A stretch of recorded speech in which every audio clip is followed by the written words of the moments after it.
Hello guys, welcome back to my YouTube channel. നമ്മൾ ഇന്ന് ഉണ്ടാക്കാൻ പോകുന്നത് ജേർണൽ മെമ്മോ പാഡ്സ് ആണ്. ഇത് ജേർണലിങ് ചെയ്യണവർക്കൊക്കെ നല്ലോണം യൂസ്ഫുൾ ആവുന്ന ഒരു ഐറ്റമാണ് കേട്ടോ. അതുമല്ല നമുക്കിങ്ങനെ കുറേ കാര്യങ്ങൾ നോട്ട് ചെയ്ത് വെക്കാനും യൂസ് ചെയ്യാം. ജേർണലിൽ തന്നെ വേണമെന്നൊന്നുമില്ല. ആദ്യം അതിന് നമുക്ക് വേണ്ടത് കുറച്ച് സർക്കിൾസ് കട്ട് ചെയ്ത് വെച്ചതായിരിക്കണം കേട്ടോ. അപ്പം ഞാനിവിടെ ഇതിൽ കുറച്ച് സർക്കിൾസ് കട്ട് ചെയ്ത് നേരത്തെ ചെയ്ത് വെച്ചിട്ടുണ്ട്. എന്നിട്ട് നമുക്ക് ഈ വീഡിയോയിൽ കാണുന്ന പോലെ മടക്കി അതിനെ കട്ട് ചെയ്തെടുക്കണം കേട്ടോ. അപ്പോൾ ഇങ്ങനെ കട്ട് ചെയ്യുമ്പോൾ ഞാൻ ആദ്യം കട്ട് ചെയ്ത് വെച്ചതാണ്, നിങ്ങൾക്ക് കാണിച്ചു തരാൻ വേണ്ടിയിട്ടാണ് ഞാൻ ഒന്നും കൂടി കട്ട് ചെയ്യുന്നത്. പിന്നെ നമുക്കൊരു സർക്കിളിൽ കട്ട് ചെയ്തതിന് ശേഷം അല്ലെങ്കിൽ ഒരു A4 ഷീറ്റിനെ വീഡിയോയിൽ കാണുന്ന പോലെ മടക്കിയിട്ട് ഒരു സർക്കിളിൽ നമ്മളതിനെ വെട്ടിയെടുക്കുക. അതിനുശേഷം നമുക്ക് ഇഷ്ടമുള്ള 3 തരത്തിലുള്ള പെയിന്റ്സ് എടുക്കുക. കണ്ടില്ലേ, അപ്പോൾ ഞാൻ കട്ട് ചെയ്യാനായിട്ടാണ് നിൽക്കുന്നത്. നമുക്ക് ഇഷ്ടമുള്ള 3 ടൈപ്പ് പെയിന്റ് എടുക്കുക. അതിൽ നിർബന്ധമായിട്ടും ഒരു വൈറ്റ് കളറും ഒരു ലൈറ്റ് കളറും ഉണ്ടെങ്കിൽ ഒരു ഡാർക്ക് കളർ, ഇങ്ങനെ നമുക്ക് ഏത് 3 കളേഴ്സ് വേണമെങ്കിലും എടുക്കാം. ഞാനിപ്പോൾ ഇവിടെ എടുത്തിരിക്കുന്നത് വൈറ്റും യെല്ലോവും ബ്ലൂവും ആണ്.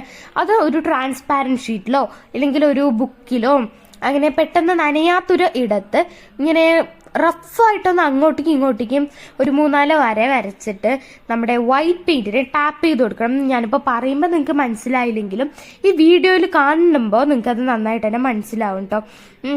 അങ്ങനെ ടാപ്പ് ചെയ്ത് കൊടുക്കുക. വൈറ്റ് പെയിന്റ് നിർബന്ധമായിട്ടും ഒരിങ്ങനെ ചെയ്യണ സമയത്ത് വേണം. ആദ്യം അതിൻ്റെ മേലോട്ട് കുറച്ച് വെള്ളം എന്തെങ്കിലും ആക്കിയിട്ട് ഇതാക്കുന്നതായിരിക്കും ഒന്നും കൂടെ ബെറ്റർ.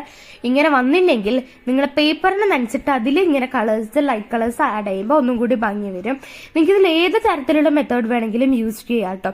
അതുമല്ല കുറേ കൂട്ടുകാർ എന്നോട് ചോദിക്കുന്നുണ്ട്, ക്രാഫ്റ്റ് ഐറ്റംസ് വേണോ, ഫ്ലവേഴ്സ് മേക്കിംഗ് വേണോ, ജേർണൽ മേക്കിംഗ് അല്ലെങ്കിൽ ജേർണൽ സപ്ലീസ് മേക്കിംഗ് വേണോന്ന് ചോദിച്ചപ്പോൾ കൂടുതൽ കഥം വന്നിരിക്കുന്നത് നമ്മുടെ ജേർണൽ സപ്ലീസ് മേക്കിങ്ങിലാണ്. കണ്ടില്ലേ, ഞാൻ പറഞ്ഞതുപോലെ ഇങ്ങനെ ടാപ്പ് ചെയ്ത് കൊടുത്തിട്ട് നമ്മുടെ കുറച്ച് വെള്ളം ഒരു സ്പ്രേ ബോട്ടിലൊക്കെ ആക്കുന്നതായിരിക്കും ഒന്നും കൂടി ബെറ്റർ. എൻ്റെ കയ്യിൽ സ്പ്രേ ബോട്ടിൽ ഇല്ലാത്തത് കൊണ്ട് തന്നെ ഞാൻ വെറുതെ വെള്ളം കയ്യിലിങ്ങനെ ആക്കിയിട്ടാണ് ഞാൻ ചെയ്യുന്നത്. അതിൻ്റെ മേലെ ഒരു പേപ്പറും കൂടി വെച്ച് കൊടുക്കുക. ഇത്രയേ ഉള്ളൂ. നമ്മുടെ വേഗത്തിൽ നമുക്ക് ഈ സംഭവങ്ങൾ പെട്ടെന്ന് തന്നെ ഉണ്ടാക്കിയെടുക്കാൻ പറ്റും. ഒരുപാട് പണിയൊന്നുമില്ല.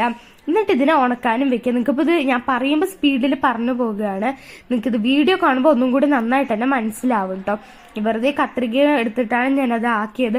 വേറെ സംഭവങ്ങളൊക്കെ വെച്ച് ആക്കുമ്പോൾ കുറച്ചും കൂടി പണി കൂടുതലല്ലേ എന്നുള്ള രീതിയിലാണ് ഞാൻ കത്രിക വെച്ച് ആക്കിയത്. പിന്നെ നമ്മൾ മടിയുടെ കാര്യത്തിൽ നമ്മളായിരിക്കുമല്ലോ ഫസ്റ്റ് എന്നും ഉണ്ടാകുക. അതുകൊണ്ട് തന്നെ കുറച്ച് ഇത് നമ്മൾ വെള്ളം ഇതിലൊക്കെ ആക്കിയിട്ട് അങ്ങനെ ആക്കി കൊടുക്കുക. ഇത്രയേ ഉള്ളൂ. എന്നിട്ട് ഇതിനെ ഉണക്കാൻ വെക്കുക കേട്ടോ. നമ്മൾ നന്നായിട്ട് ഒരു ദിവസം വെയിലത്ത് വെക്കരുത്. വെയിലത്ത് വെച്ച് ഇതിന്റെ കളർ ഫെയ്ഡായി പോകാൻ ചാൻസ് ഉണ്ട്. തണലത്ത് വെച്ച് ഇല്ലെങ്കിൽ താനേ ഉണങ്ങിക്കോട്ടെ. ഇപ്പൊ നമ്മൾ ഇന്ന് രാവിലെയാണ് ഉണ്ടാക്കുന്നതെങ്കിൽ വൈകുന്നേരം ആകുമ്പോഴേക്കും ഷുവർലി അതെന്തായാലും ഉണങ്ങിയിട്ടുണ്ടാകും. ഇത്രയേ ഉള്ളൂ നമ്മുടെ ഈ ഒരു ജേർണൽ മെമ്മോ പാഡ്സിന്റെ കാര്യം. നമുക്ക് ഇത് വേണമെങ്കിൽ ഇങ്ങനെ ടേപ്പ് ചെയ്യാതെയോ അല്ലെങ്കിൽ നമ്മുടെ സ്റ്റിക്കി നോട്ട് പോലെ ആക്കാനോ നമുക്ക് എന്ത് വേണമെങ്കിലും ഇതിനെ നമുക്കിതിൽ ചെയ്യാം കേട്ടോ.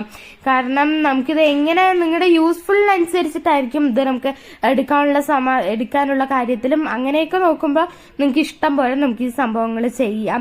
അതുപോലെ എൻ്റെ വീഡിയോ നിങ്ങൾ ആദ്യമായിട്ടാണ് കാണുന്നതെങ്കിൽ സബ്സ്ക്രൈബ് ചെയ്യുക, ലൈക്ക് ചെയ്യുക, ഷെയർ ചെയ്യുക.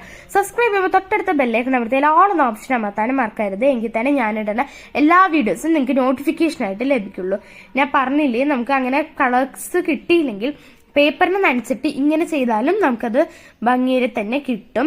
അവസാനം ഇതെല്ലാം ചെയ്ത് കഴിഞ്ഞിട്ട് ഒരൊറ്റ കാര്യം മാത്രമേ ചെയ്യാനുള്ളൂ. നമ്മുടെ ഈ ഒരു ഉണങ്ങി വെച്ച പേപ്പേഴ്സിനെ നമ്മുടെ പേപ്പർ ക്ലിപ്പ് ഉപയോഗിച്ചു കേട്ടോ, അല്ലെങ്കിൽ തുണികൾ ഉണക്കാനിട്ടില്ല ആ ക്ലിപ്പ് ഉപയോഗിച്ചിട്ട്, ഇല്ലെങ്കിൽ നമ്മുടെ ഹെയർ സ്റ്റൈലിലൊക്കെ യൂസ് ചെയ്യുന്ന ക്ലിപ്പ് ഉപയോഗിച്ചിട്ടോ വെറും ഹാഫ് പോർഷൻ മാത്രം നമ്മൾ അതിൽ ഫെവിക്കോൾ ചെയ്ത് കൊടുക്കുക. ഇതിനുശേഷം ബാക്കി വീഡിയോ എടുക്കാൻ ഞാൻ വിട്ടുപോയി ഗൈസ്, എന്താണെന്നറിയില്ല. ബാക്കി വീഡിയോ ഞാൻ എടുത്തില്ല, മറന്നുപോയി. ഇതിനുശേഷം ഒരു ബ്ലാക്ക് കളർ പേപ്പർ എടുത്തിട്ട് ഇതിന്റെ ബാക്ക് ഏറ്റവും ലാസ്റ്റ് പോർഷൻ മാത്രം അതിലോട്ട് ഒട്ടിച്ചു കൊടുത്തിട്ട് താഴെ വൈറ്റ്നർ ഉപയോഗിച്ചിട്ടോ വൈറ്റ് പെൻ ഉപയോഗിച്ചിട്ടോ മെമ്മോ പാഡെന്ന് എഴുതി കൊടുത്താൽ നമ്മുടെ ഈ സംഭവം വളരെ പെട്ടെന്ന് തന്നെ റെഡി ആക്കിയിട്ട്. അപ്പൊ നമ്മുടെ വീഡിയോ ഇഷ്ടപ്പെട്ട എല്ലാവരും ലൈക്ക് ചെയ്യുക, ഷെയർ ചെയ്യുക, സബ്സ്ക്രൈബ് ചെയ്യുക. ബൈ.